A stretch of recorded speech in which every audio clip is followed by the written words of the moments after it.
myself Dhiren Vikram Singh from Young Aspirant PCSJ classes, Lucknow. First part में हमने doctrine of privity of contract के concept पर and इसके साथ साथ कैसे इसका डेवलपमेंट हुआ है इसके रेफरेंस में बात की थी।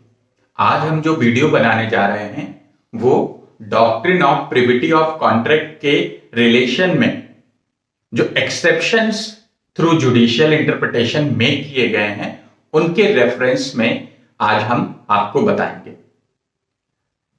Doctrine of privity of contract के एक्सेप्शंस की अगर बात करें तो इस कॉन्सेप्ट में उन केसेस को डील किया जाता है जब एक थर्ड पार्टी, एक स्ट्रेंजर टू द कॉन्ट्रैक्ट, जो कि पार्टी नहीं है कॉन्ट्रैक्ट की, वो भी कॉन्ट्रैक्ट को इन्फोर्स करा सकता है। दैट मीन्स वो सिचुएशंस जिनमें थर्ड पार्टी को भी अथराइज किया गया है कॉन्ट्रैक्ट को इन्फोर्स कराने के लिए, उन्हें as an exception of privity of contract के फॉर्म में रिकॉग्नाइज किया गया है। इसमें सबसे पहला एक्सेप्शन ट्रस्ट या चार्ज के फॉर्म में है। ट्रस्ट या चार्ज के फॉर्म में जिस एक्सेप्शन को रिकॉग्नाइज किया गया है, इसका मीन्स ये है कि जब भी एक कोई कॉन्ट्रैक्ट क्रिएट किया जाएगा और उस कॉन्ट्रैक्ट में किसी थर्ड पर्सन के रेफरेंस में कोई ट्रस्ट या चार्ज क्रिएट कर दिया जाता है, तो ये थर्ड पर्सन कॉन्ट्रैक्ट की पार्टी नहीं होने के बाद भी इस कॉन्ट्रैक्ट को इन्फोर्स कर सकता है।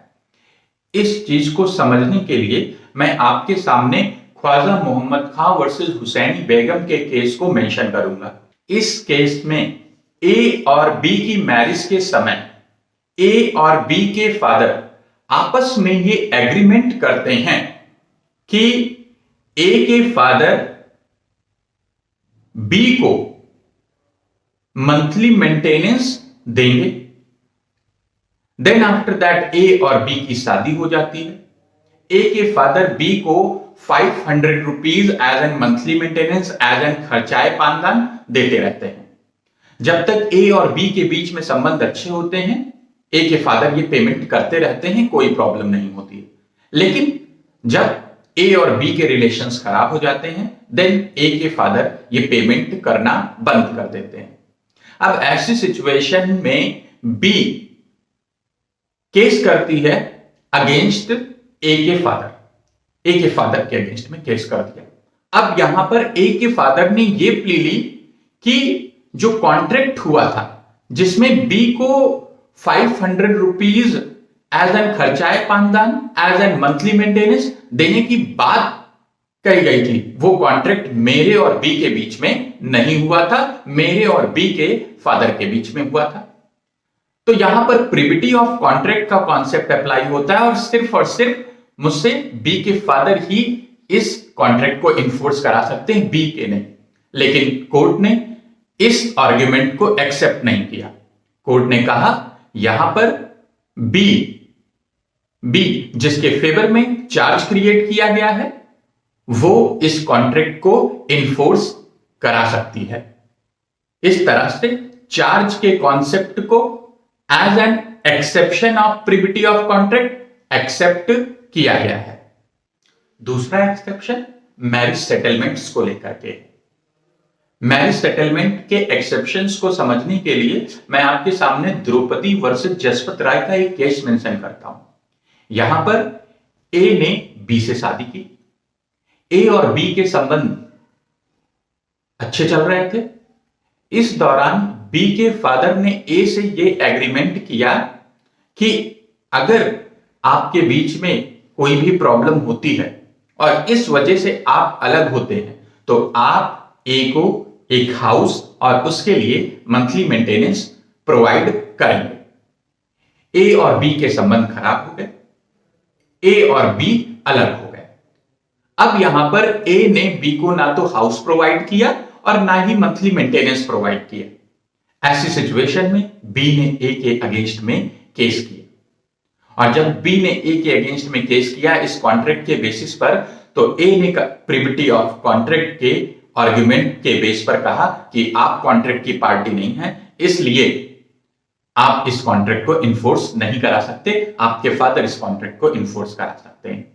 कोर्ट ने कहा कि इस तरह के agreements as an marriage settlement deal किए जाएंगे और मैरिज सेटलमेंट में जिस भी पर्सन के फेवर में कोई भी बेनिफिट क्रिएट किया गया है वो पर्सन उस कॉन्ट्रैक्ट को इन्फोर्स करा सकता है।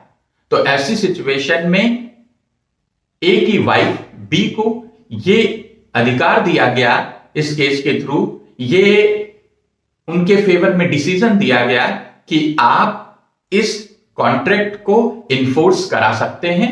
इस तरह सेकेंड एक्सेप्शन मैरिज सेटलमेंट के रेफरेंस में एस्टेब्लिश हुआ। Then after that third exception है family settlement and partition in the family. इसके लिए भी एक एग्जाम्पल ही मैं आपके सामने मेंशन करूंगा जिससे कि आपको क्लियर हो जाए। एक फैमिली है जिसमें कि ए और बी दो ब्रदर्स हैं और उनकी एक मदर है। दोनों भाई आपस में पार्टीशन कर लेते हैं पूरी प्रॉपर्टी का और ये डिसाइड होता है कि इस प्रॉपर्टी से जो भी पैसा मिलेगा उससे कुछ पैसा मदर के एक्सपेंसेस के लिए दिया जाएगा। कुछ समय तक दोनों भाई देते रहते हैं, फिर दोनों भाई देना बंद कर देते हैं। यहां पर मदर जब इन लोगों के अगेंस्ट कोर्ट में जाती है और कहती है कि हमें ये मेंटेनेंस प्रोवाइड किया जाए, देन दोनों भाई ये कहते हैं कि हमारे बीच में एग्रीमेंट हुआ है और मदर इस एग्रीमेंट की पार्ट नहीं है। ऐसी सिचुएशन में मदर इस एग्रीमेंट को इन्फोर्स नहीं करा सकती हैं, लेकिन कोर्ट इस आर्गुमेंट को एक्सेप्ट करने से मना कर देता है और court as an family settlement एक एक्सेप्शन स्टैब्लिश करता है कि अगर फैमिली में कोई भी एग्रीमेंट हुआ है और उस एग्रीमेंट के थ्रू फैमिली के किसी भी मेंबर के रेफरेंस में कोई बेनिफिट क्रिएट किया गया है तो वो पर्सन इस एग्रीमेंट का पार्ट ना होते हुए भी इस एग्रीमेंट को इन्फोर्स करा सकता है। तीसरा एक्सेप्शन एक्नॉलेजमेंट और स्टॉपेल के फॉर्म में। एक्नॉलेजमेंट और स्टॉपेल के फॉर्म में कैसे प्रिविटी ऑफ कॉन्ट्रैक्ट के अगेंस्ट में एक्सेप्शन को रिकॉग्नाइज किया गया है, इस रेफरेंस में एक एग्जांपल मैं आपको फ्रेम करूंगा जिससे कि ये कॉन्सेप्ट आपको आसानी से समझ में आ जाए।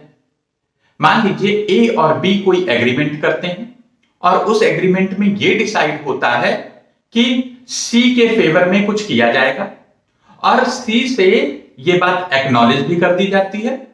तो सी इस कॉन्ट्रैक्ट का पार्ट नहीं होने के बाद भी इस एक्नॉलेजमेंट के बेसिस पर या इस स्टेटमेंट के बेसिस पर यह कह सकता है कि कॉन्ट्रैक्ट में जो भी प्रॉमिस उसके फेवर में किया गया था वो उसे दिलाया जाए।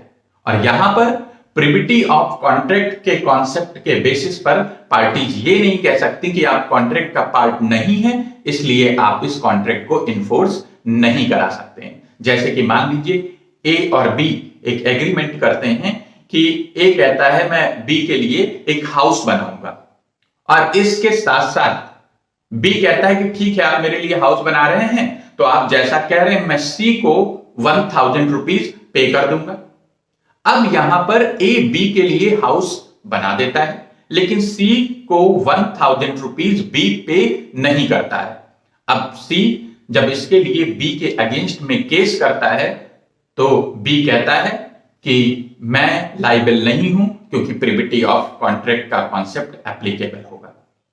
तो यहां पर सी स्टॉपेल के कॉन्सेप्ट को अप्लाई करता है, एक्नॉलेजमेंट के कॉन्सेप्ट को अप्लाई करता है और कहता है कि आपके और ए के बीच में जो कॉन्ट्रैक्ट हुआ था उसमें आपने ये एक्नॉलेज किया था कि आप मुझे 1000 रुपीज का पेमेंट करेंगे।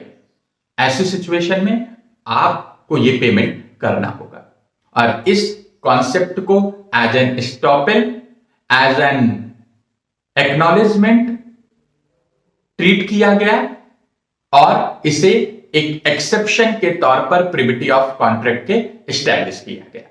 फिफ्थ एक्सेप्शन है कॉवेनेंट रनिंग विद लैंड। मान लीजिए कोई लैंड है और उस लैंड के साथ कोई बेनिफिट एसोसिएटेड है या कोई लायबिलिटी एसोसिएटेड है तो वो लैंड जब भी ट्रांसफर की जाएगी तो वो लैंड के साथ साथ बेनिफिट भी ट्रांसफर होगा और लाइबिलिटी भी ट्रांसफर होगी। दैट मींस कि ट्रांसफरी उस लाइबिलिटी को बियर करेगा और उस बेनिफिट के लिए एक तरीके से वो ट्रांसफरी एंटाइटल्ड होगा। इसके रेफरेंस में मैं आपके सामने Smith versus river Douglas कैशमेंट board का एक केस मेंशन करूंगा। इस केस में कुछ प्रॉपर्टी थी जो रिवर के साइड में थी। रिवर के साइड में जो प्रॉपर्टी थी उसके जो ओनर्स थे उन्होंने इस बोर्ड से प्रॉमिस किया था कि हम आपको चंदा देते रहेंगे, हम आपको कुछ मनी प्रोवाइड करते रहेंगे और आपकी ये ड्यूटी है कि आप इस रिवर के साइड को इस तरह से मेंटेन करेंगे कि फ्लड ना आए, जिससे कि हमारी प्रॉपर्टी डैमेज ना हो। यहां पर जो भी ओनर्स होते हैं वो सभी टाइम टू टाइम पेमेंट करते रहते हैं। बोर्ड भी अपनी ड्यूटी परफॉर्म करता रहता है। इसी दौरान एक ओनर ए अपनी प्रॉपर्टी को बी को सेल कर देता है। देन आफ्टर दैट ए की जगह पर बी सब्स्टिट्यूट हो जाता है और बाकी ओनर वैसे ही बने रहते हैं और B then after that payment करना स्टार्ट कर देता है। देन यहां पर ऐसा देखने को मिलता है कि सही से रिवर के साइड्स को मेंटेन ना करने के कारण फ्लड आती है और जिससे बी को भी डैमेजेस कॉज होती हैं। अब यहां पर बी जब कोर्ट के पास जाता है और केस करता है तो बोर्ड ये कहता है कि हमारा आपसे कोई कॉन्ट्रैक्ट नहीं हुआ था, हमारा कॉन्ट्रैक्ट ए से हुआ था जो कि इसके ओरिजिनल ओनर थे। देन आफ्टर दैट यहां पर इस बेसिस पर कि ये कॉबिनेंट इस लैंड के साथ ट्रांसफर हुई थी और आप लाइबल हैं, इस रेफरेंस में आर्गुमेंट बी कोर्ट के सामने मेक करता है और इस आर्गुमेंट को कोर्ट एक्सेप्ट करती है और प्रिविटी ऑफ कॉन्ट्रैक्ट के एक्सेप्शन के तौर पर रिकॉग्नाइज करती है और यहां पर बोर्ड को इस रेफरेंस में लाइबल बनाया जाता है कि आप बी को पेमेंट करेंगे चाहे बी उस कॉन्ट्रैक्ट का पार्ट था या नहीं।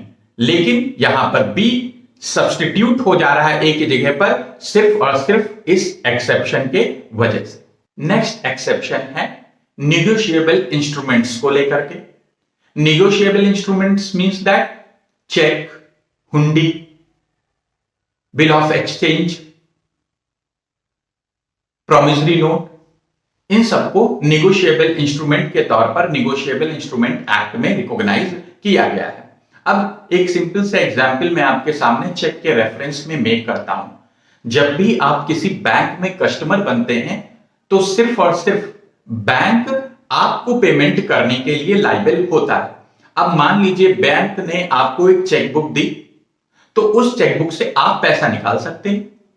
देन आफ्टर दैट मान लीजिए आपने चेक मेरे फेवर में इशू किया और मैं बैंक लेकर के जाता हूं, क्या मुझे बैंक मना कर सकता है? क्या बैंक ये कह सकता है कि मैंने तो चेकबुक अपने कस्टमर को इशू की है और सिर्फ कस्टमर ही इससे पैसा निकाल सकता है, कोई थर्ड पर्सन नहीं?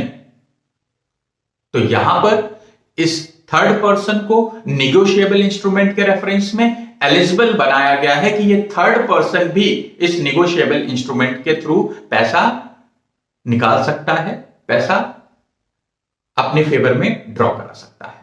तो ये concept as an exception recognise किया गया प्रिविटी ऑफ कॉन्ट्रैक्ट के रेफरेंस में। देन लास्ट एक्सेप्शन एजेंसी के कॉन्सेप्ट के तौर पर रिकॉग्नाइज किया गया है। जैसा कि आप जानते हैं कि प्रिंसिपल और एजेंट के बीच में जो रिलेशन होता है उसे हम एजेंसी के फॉर्म में रिकॉग्नाइज करते हैं।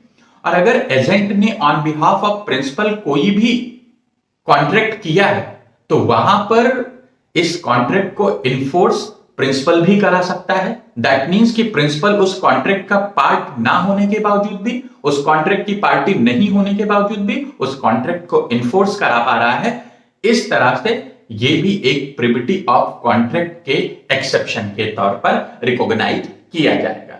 तो यहां पे टोटल हमने 7 एक्सेप्शंस को डील किया और इन 7 एक्सेप्शंस को हमने इसलिए एज एन एक्सेप्शन मेंशन किया क्योंकि इन केसेस में वो पार्टी जो कि कॉन्ट्रैक्ट की पार्टी नहीं है फिर भी वो कॉन्ट्रैक्ट को इन्फोर्स करा पा रही है, जबकि प्रिविटी ऑफ कॉन्ट्रैक्ट का कॉन्सेप्ट ये कहता है कि आप अगर कॉन्ट्रैक्ट की पार्टी हैं तभी आप कॉन्ट्रैक्ट को इन्फोर्स करा सकते हैं। Thank you.